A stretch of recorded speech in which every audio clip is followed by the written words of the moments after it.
নমস্কার বন্ধুরা, রূপালী মিনি ব্লগে আপনাদের সবাইকে স্বাগত জানাই। আজও এসে গেছি একটি সুন্দর রেসিপি নিয়ে, সেটি আবার ছানার জিলাপি।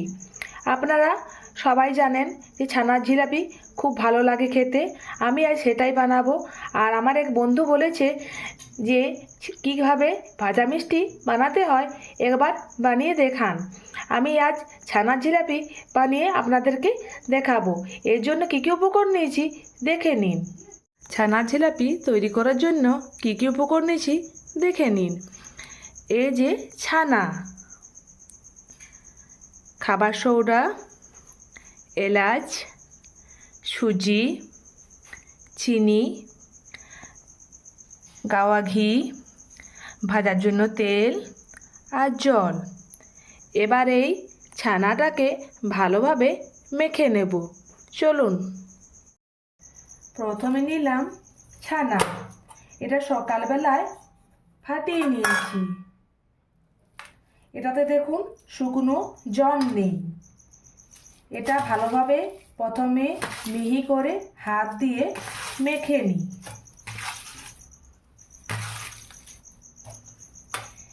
এবারে দেব কিছুটা পরিমাণ সুজি আর 2 চামচের মতো চিনি।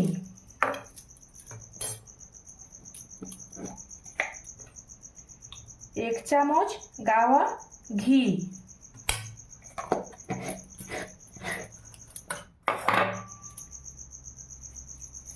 এবার এটা ভালোভাবে মিহি করে মেখে নিন। এই যে দেখুন আমি কিভাবে মাখছি। এইভাবে কিছুক্ষণ মেখে নিতে হবে। কিছুক্ষণ মেখে নেওয়ার পর সামান্য পরিমাণে নিলাম খাবার সোডা। আপনারা চাইলে দিতেও পারেন, আবার নাও দিতে পারেন।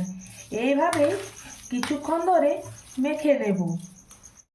এই যে দেখুন ভালোভাবে মিহি করে মেখে নিয়েছি। এবারে এটা থেকে লিচি কেটে নেব। এইভাবে ছোট ছোট আকার করে সব লিচি কেটে নিই। চলুন। সব লিচি কেটে নিয়েছি। এই যে দেখুন। এবার এটা চাকতির সাহায্যে লম্বা করে মেলে নেব হাত দিয়ে।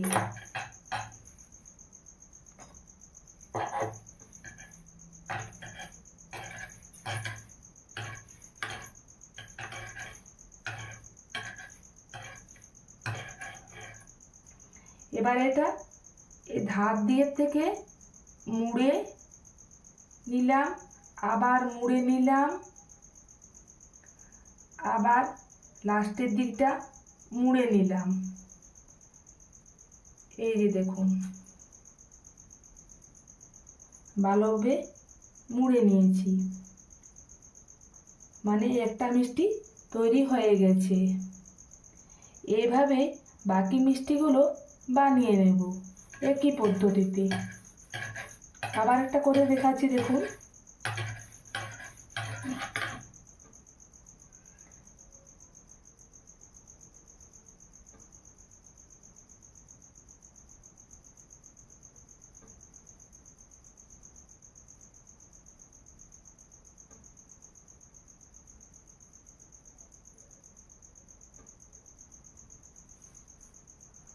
এই যে এইভাবে বাকি মিষ্টিগুলো বানিয়ে নেব। একে একে সব মিষ্টি আমি বানিয়ে নিয়েছি। এবারে চিনির শিরাটা তৈরি করে নেব। চলুন আর এগুলোকেও ভেজে নিই। গ্যাস অন করে নিয়েছি, কড়াই বসিয়ে দিয়েছি।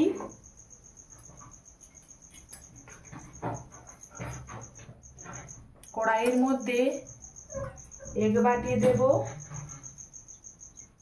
জল আর 1 বাটি দেব চিনি।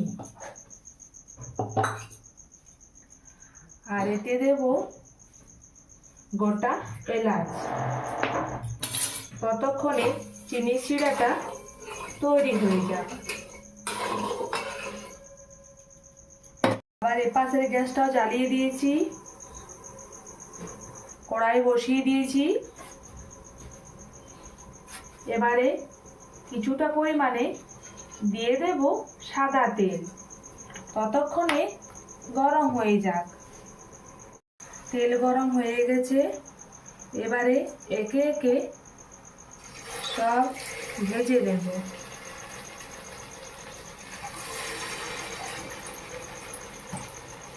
একটু কম আঁচে ভাজবেন, তাহলে ভাজাটা খুব ভালোভাবে হবে। আমার ছেলে অনেক দিন ধরে বলছে, মা বানাও। আমার সময় পাচ্ছি না বানাতে, আজ ভাবলাম বানিয়ে নিই। উল্টো পাশ ঘুরিয়ে নিলাম।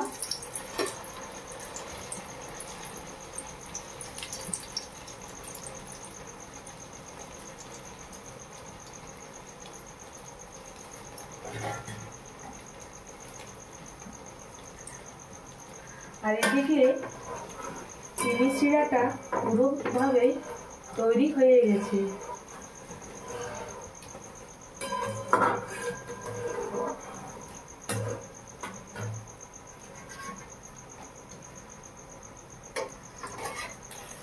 উল্টো পাশ ঘুরিয়ে ফিরিয়ে দেখুন লাল লাল করে ভেজে নিয়েছি।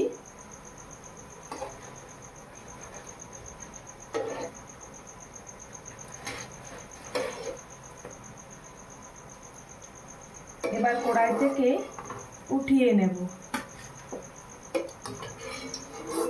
এইভাবেই বাকিগুলো ভেজে নেব। একে একে সব ছানার জিলাপি ভেজে নিয়েছি। আর এই যে তৈরি করে রেখেছিলাম চিনি শিরাটা, এর মধ্যে এবারে দিয়ে দিলাম। কিছুক্ষণের জন্য ঢাকা দিয়ে এইভাবে রেখে দেব।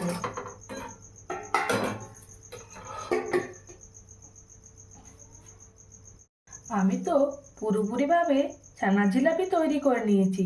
আপনারাও দিন এই রেসিপিটা বানাবেন। আর যদি ভালো লাগে আমার চ্যানেলটিতে সাবস্ক্রাইব করে দিন, এইরকমই মজাদার কোনো রেসিপি পেতে হলে। নমস্কার বন্ধুরা, সবাই ভালো থাকবেন, সুস্থ থাকবেন। আবার দেখা হচ্ছে এইরকমই কোনো মজাদার রেসিপি নিয়ে।